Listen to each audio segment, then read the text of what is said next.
O Jesus da Bíblia julga. Algumas vezes nós ouvimos pessoas falar de Jesus e nós amamos a Jesus e sempre queremos ouvir o bem dele. Mas às vezes as pessoas entendem Jesus incompleto, diferente inclusive daquilo que a Bíblia fala que ele foi e que ele é. E afinal de contas, nenhum de nós conviveu com Jesus em pessoa para saber.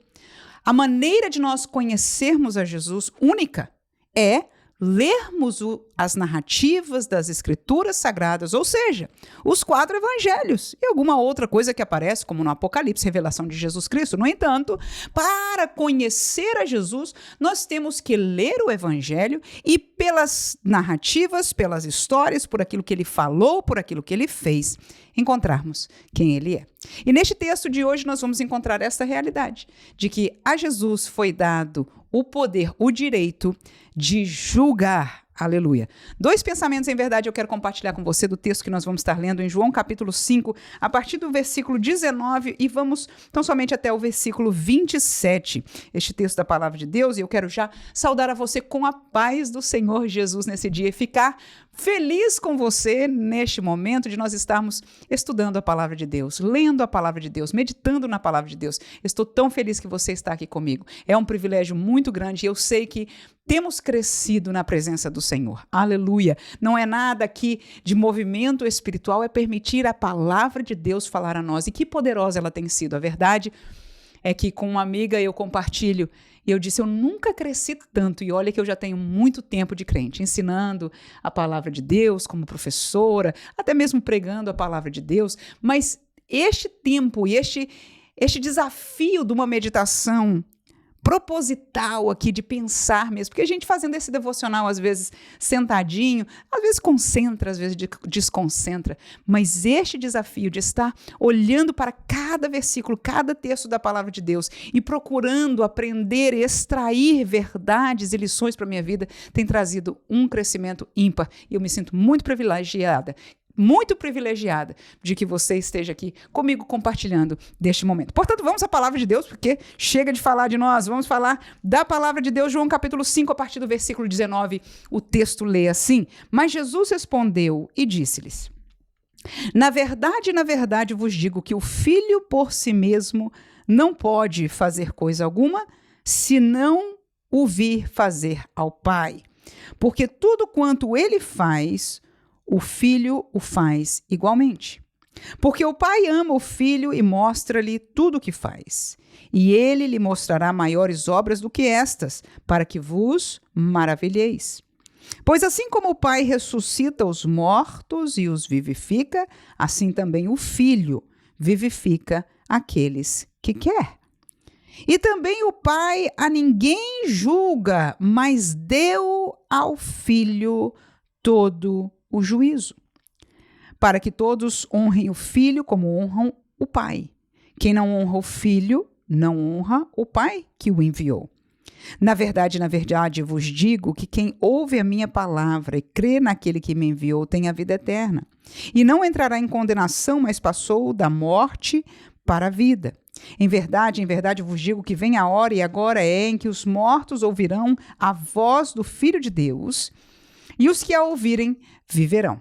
Mais 2 versículos, 26 e 27 diz: Porque como o Pai tem a vida em si mesmo, assim deu também ao Filho ter a vida em si mesmo. E deu-lhe o poder de exercer o juízo, porque é o Filho do homem. Então a primeira lição é esta, simples, nós não vamos falar sobre ela, mas em palavras tão claras e enfáticas, Deus não tomou para si esta tarefa, mas deu ao Filho o direito de julgar. E este julgamento aqui é o julgamento condenatório, né? Nós, às vezes, quando ensinamos sobre julgamentos, há 3 tipos de julgamentos, e este é o tipo de julgamento que só Deus pode fazer. Esta é a primeira coisa de hoje, mas a segunda seria no versículo 24. Mas quando eu estava passando a leitura, eu parei no 23 porque me chamou a atenção da questão de honrar. Quem diz que honra o pai e não honra o filho, não pode ser assim, né? Deixa eu ler o versículo 23 de novo. Para que todos honrem o filho como honram ao pai, Quem não honra, essa seria a palavra, o filho, não honra o pai que o enviou. E eu achei isso interessante porque em algumas colocações teológicas de alguns, enfim, de diversos, talvez, por que não dizer umas denominações ou, enfim, grupos denominacionais, às vezes, né, aceitam a Deus Pai, mas não aceitam o Filho. Ou falam, não, agora é só Jesus e o que era de Deus é do passado, e desonram, né? Um verso outro. E outros dizem, não, estes dois está bem, mas o Espírito Santo, a obra do Espírito Santo é só essa, não tem nada a ver. E quando a palavra de Deus aqui relaciona, ou seja, você não pode honrar, desmerecer uma atuação de um, e veja que aqui a atuação de Jesus estava fresca. Era nova, porque ele tinha acabado de vir na terra. Até agora, o que eu quero dizer é que toda essa escritura aqui era Deus Pai revelando, e muito pouco para o entendimento daquelas pessoas sobre a pessoa de Jesus. Mas Jesus estava esclarecendo uma simples, mas muito profunda verdade. Ninguém pode desassociar uma da outra, ou seja, se a obra do Espírito Santo, como por exemplo o batismo no Espírito Santo, os dons e aquilo que ele deixou, se nós estamos desfazendo deste Espírito e desta obra, nós estamos desfazendo daquele que o enviou, ou seja, está conectado. Nós não podemos tirar um pedaço da Escritura ou uma atuação, seja do Pai, seja do Filho, ou seja do Espírito Santo, e desconectá-la. Há um movimento hoje muito grande que quer desconectar os atos de Deus do Antigo Testamento, dizendo, não, isso vamos olhar só para Jesus, porque este Deus matava, este Deus fazia coisas horrendas, e tentam desconectar porque não querem entender, porque não querem aceitar, melhor dizendo, determinadas verdades, então desconectar. Mas neste texto eu aprendo que nós não podemos, porque ao momento que nós fizermos, nós estamos desmerecendo os outros, ou seja, nós não vamos achar a graça de Jesus desmerecendo o Pai. Nós não vamos achar a graça do Pai desmerecendo o Espírito Santo ou a sua obra, e vice-versa. Um pensamento somente adicional que me veio para compartilhar com você. Mas o versículo 24, nós vamos terminar com essa meditação, diz o texto seguinte, na verdade, vos digo que quem ouve a minha palavra, Jesus dizendo, olha aí o plano da salvação, achei lindo este versículo, já guardei, já comecei a usar ele na escola dominical e tudo. Na verdade, vos digo que quem ouve a minha palavra e crê naquele que me enviou, tem a vida eterna. E não entrará em condenação, mas passou da morte para a vida. Então, como é que alguém é salvo? Jesus deu essa pregação aí, em João capítulo 5. Ele diz, tem que ouvir a minha palavra e crer naquele que me enviou. Isso é obra, irmão? Claro que não. Isso não é obra. Obra significa acender uma vela, fazer um sacrifício, qualquer coisa que eu queira ganhar a minha salvação através de fazer o bem para alguém, ou dar esmolas, ou ser perfeito em todas as minhas ações. Isso é obrar para ganhar um favor de Deus. Isso é obra. Jesus diz que para você ser salvo, no caso aqui, ele diz para ter a vida eterna e não entrar mais em condenação, ou seja, estar em salvação, ele diz, tem que ouvir a minha palavra, e ouvir, irmãos, é de graça, você está com os ouvidos abertos e alguém está falando e você o quê? É passivo.